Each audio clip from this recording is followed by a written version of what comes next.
साक्षात उसे घर घर में पूजा जाता है।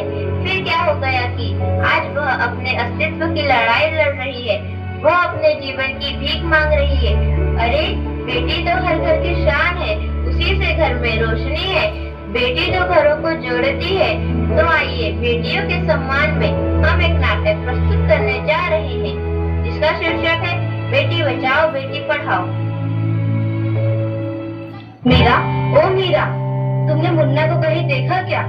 पता नहीं सुबह सुबह कहाँ चला गया। अभी उसने कुछ खाया भी नहीं, दूध भी नहीं पिया, और स्कूल जाने की तैयारी भी तो करनी है। नहीं माँ, मैंने तो मुन्ना को नहीं देखा। मैं तो सुबह से बर्तन ही धो रही हूँ। माँ, मुझे भी स्कूल जाना है। मुझे पढ़ना लिखना बहुत अच्छा लगता है। मेरा भी दाखिला स्कूल में करा दो ना माँ।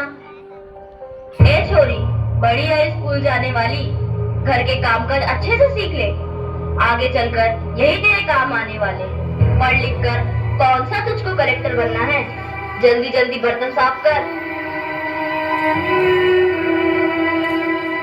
माँ जी, मीरा को भी स्कूल में दाखिला दिला दीजिए ना, उसे भी पढ़ना लिखना जरूरी है। तू चुप कर, पढ़ना लिखना ये तो केवल लड़कों का काम है। उन्हें आगे चलकर घर गृहस्थी की जिम्मेदारी जो संभालनी होती है।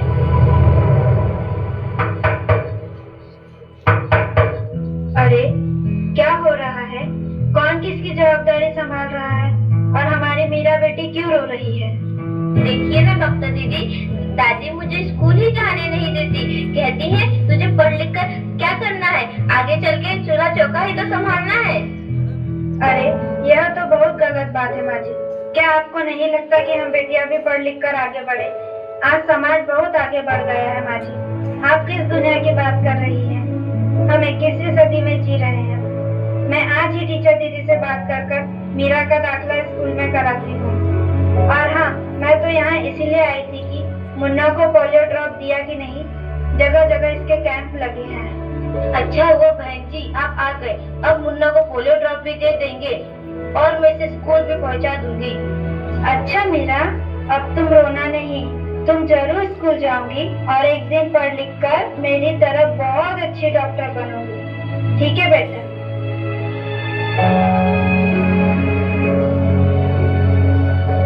बहू, जरा एक गिलास पानी तो लाना। अभी गई बाबूजी। ये लीजिए बाबूजी। अरे ये देखो, अखबार में प्यारी बेटी के बारे में कितनी सुंदर कविता आई है। आओ मैं तुम्हें यह कविता पढ़कर सुनाता हूँ। कहती बेटी बाह पसार, मुझे चाहिए प्यार दुलार, बेटी की अनदेखी क्यों करता है निष्ठुर संसार। सोचो जरा हमारे बिन बसा सकोगे घर परिवार, गर्भ से लेकर यौवन तक मुझ पर लटक रही तलवार। मेरी व्यथा वेदना का अब हो स्थायी उपचार, जब माई जग में न होगी तो तुम जन्म किससे पाओगे। जब बहन न होगी घर आंगन में तो किससे रूठोगे, किसे मनाओगे। जब दादी नानी न होगी तो तुम्हें कहानी कौन सुनाएगा। जब कोई स्वप्न सुंदरी ही न होगी तो तुम किससे ब्याह रचाओगे। जब घर में बेटी ही न होगी तो तुम किस पर लाड लुटाओगे। जिस दुनिया में स्त्री ही न होगी उस दुनिया में कैसे रह पाओगे।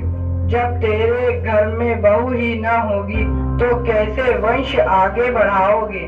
नारी के बिन जग सुना है, तुम ये बात कब समझ पाओगे। हाँ तो भाग्यवान, कैसी लगी यह कविता, है ना मजेदार?